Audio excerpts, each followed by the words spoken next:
Hola, mi nombre es María Ibarra Reyes, estoy en el primer semestre de la carrera de Psicología en la Universidad Técnica de Manabí. Aquí tenemos el tallo cerebral, o también conocido como tronco encefálico. Está dividido por tres partes, está compuesto por tres partes, que es el mesencéfalo, el puente y el bulbo. En el mesencéfalo está el nervio óptico. Agrupa más de 1.000.000 de fibras nerviosas que trasladan mensajes visuales. Cuando este nervio se inflama, se denomina neuritis óptica. Puede causar reducción repentina de la visión en el ojo afectado. El tracto óptico, formado por fibras nasales contralaterales y temporales, su función es absorber la luz y almacenar vitamina A. Si hay un daño en este nervio, causaría pérdida de visión.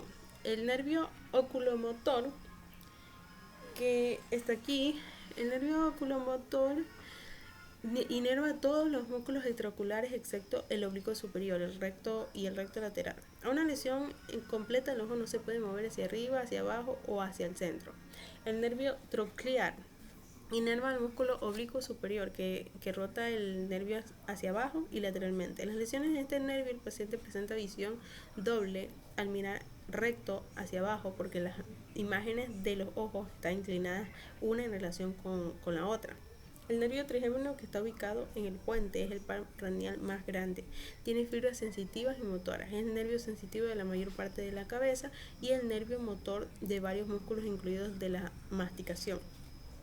El nervio facial lleva información entre el mesencéfalo y el músculo de las expresiones faciales, como sonreír o fruncir el ceño. Entre las patologías de este nervio está la parálisis de Behn, derrame cerebral, tumores de parótida, entre otros. El nervio vestibulococlear está relacionado con la transmisión de información aferente desde el oído interno hasta el sistema nervioso central. El nervio abducens permite el movimiento del ojo en una lesión. En este nervio el paciente no puede girar el ojo hacia afuera.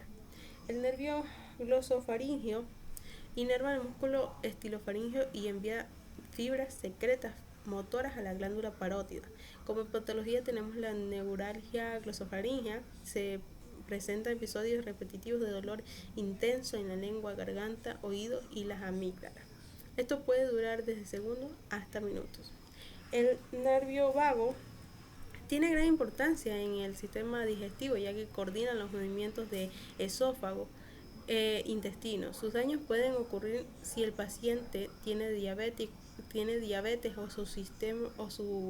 o glucosa en la sangre permanecen altos, y ya estaríamos hablando de una gastropericia.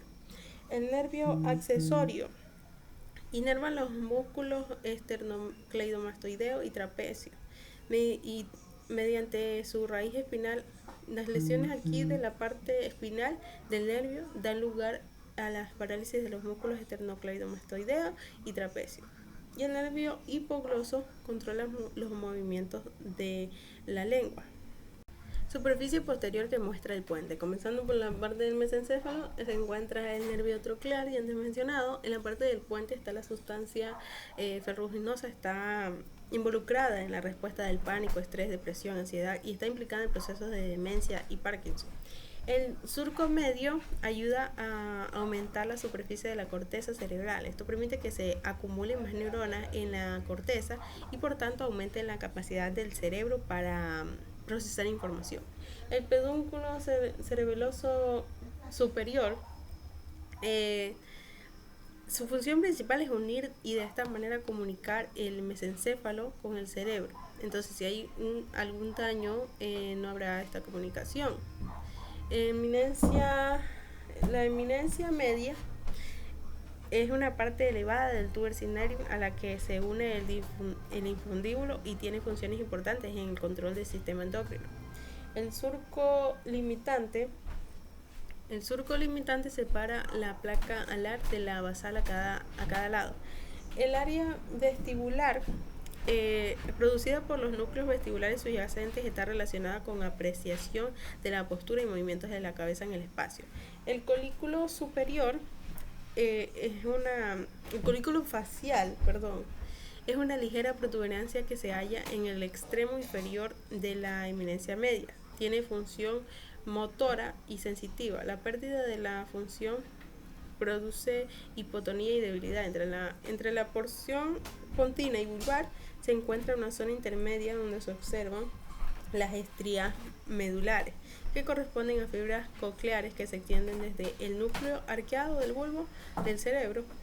El pedúnculo cerebeloso medio une el cerebro con la protuberancia y esa es su función. El pedúnculo cerebeloso su función es unir para que haya comunicación entre el mesencéfalo y el cerebro, interviniendo así el control de los movimientos oculares. El tálamo es una gran masa ovoide de materia gris que forma la mayor parte del encéfalo. Lo definimos como una estación de relevo de todas las vías que se van a hacer conscientes. Todas pasan por el tálamo, a excepción de la vía olfatoria, que es la única que no pasa. Es un tálamo visto desde arriba, desde dorsal. En el encéfalo todo lo que está para arriba es más dorsal, lo que está para abajo es más ventral. Esta es la parte pulvinar, en la más posterior del tálamo. Este acúmulo de cuerpos neuronales está segmentado por las láminas de las láminas, una vertical que es esta que se denomina laminilla intermedular o lámina medular interna, que se divide en dos patitas y está delimitada al complejo nuclear anterior de la lámina intermedular. Hacia adentro es la parte medial y hacia afuera es la parte lateral, que a su vez hay una lámina que recorre horizontal y lo divide al tálamo. Es una parte dorsal y una parte ventral. El lateral se divide en dorsal y ventral. Este es el ventral, este es el dorso lateral y este es el dorso medial.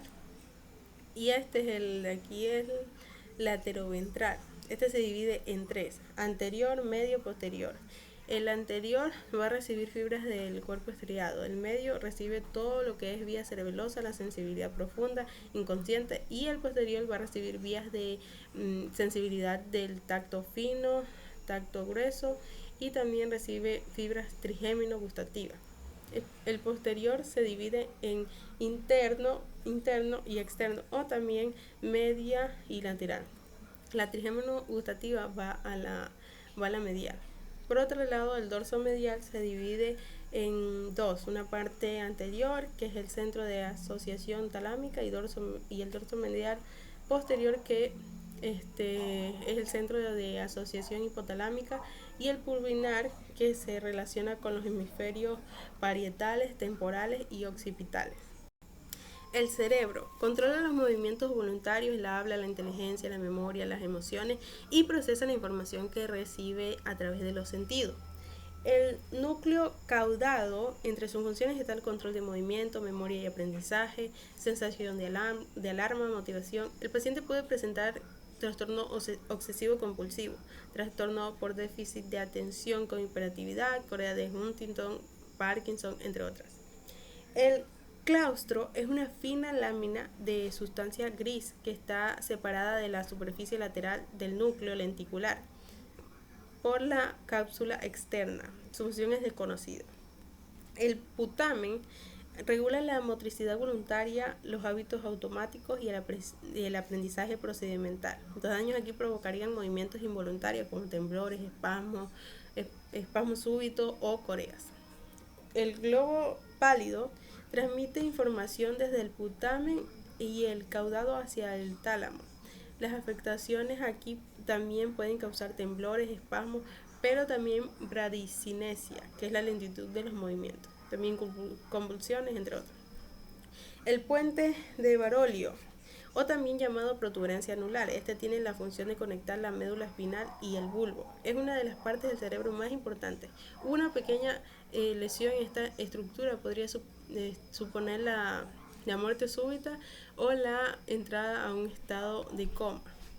La sustancia negra está relacionada con el tono muscular y se halla conectada con la corteza cerebral y la médula espinal. El hipotálamo y los núcleos basales en su patología En su patología está el Parkinson. Se debe a la degeneración de las neuronas dopaminérgicas de la parte compacta de la sustancia negra. El núcleo subtalámico se dedica a las funciones motoras de extremidades y tronco. La presencia de lesiones puede provocar sintomatología vinculada al control del movimiento. El núcleo medio dorsal y ventromedial de tiempo interviene en el comportamiento defensivo, y el cuerpo estriado recibe información aferente a la mayor parte de la corteza cerebral, el tálamo, el subtálamo y el tallo cerebral, incluyendo la sustancia negra. La mayoría de trastornos y enfermedades relacionados con el cuerpo estriado afectan los movimientos, tanto voluntarios como automáticos. El cerebro, que se divide en dos hemisferios, el izquierdo y el derecho. Aquí se encuentra la cisura de Silvio, que es la cisura de Ronaldo. El cerebro también se divide en lóbulos, que son el lóbulo frontal, que tiene funciones ejecutivas, la capacidad de planificar, evaluar la actividad. El lóbulo parietal procesa información relacionada con la temperatura y el gusto. El lóbulo occipital es el más pequeño, el lóbulo occipital, y es centro de procesamiento visual. Y el lóbulo temporal, que procesa información y los integra en las sensaciones del gusto, el oído, la vista y el tacto. Las áreas en el lóbulo frontal son el área 4, ejecuta el movimiento, el área 6 lo planifica y el área 8 coordina los movimientos. Las lesiones en el área 4 pueden causar hemiplegia, en el área 6 pueden causar aplasia constructiva y en el área 8 puede producir un trastorno de mirada fija. Las áreas 9, 10, 11 y 12 tienen funciones relacionadas con la memoria, las emociones y la personalidad. Su patología son los problemas de inteligencia, su depresión o retraso mental. El área 24 está relacionada con el movimiento de los ojos. La lesión aquí puede producir apraxia visual. Las áreas 44 y 45 tienen funciones en el habla. Por lo tanto, si hay una lesión en el paciente, tendría problemas de tragar, deglutir y no podría hablar. En el lóbulo parietal está en el área 3, 1, 2. La función de esta está en la sensibilidad del cuerpo, es decir, si hay un daño provocaría agnosia digital, que es la dificultad de conocer los dedos de las manos. Agnosia táctica es la incapacidad de reconocer objetos por el tacto en cuanto a forma o textura. Área 5. Me permite reconocer izquierda o derecha. Si tengo una lesión tendría desorientación espacial en mi cuerpo. El área 7 también me permite reconocer izquierda, derecha, pero en segunda persona. También podría tener discalculia. El área 39 y 40 permiten la comprensión de palabras y desarrollar discursos bien estructurados. El daño aquí provocaría el síndrome de Sherman. El área 43, situada prácticamente en la estructura de Silvio, permite procesar a nivel de corteza la información sobre el sabor y el gusto. En el lóbulo occipital se encuentra el área 17, 18 y 19. El área 17 se encarga de procesar información visual. El daño de esta podría causar ceguera completa. El área 18 encargada del análisis de la información visual.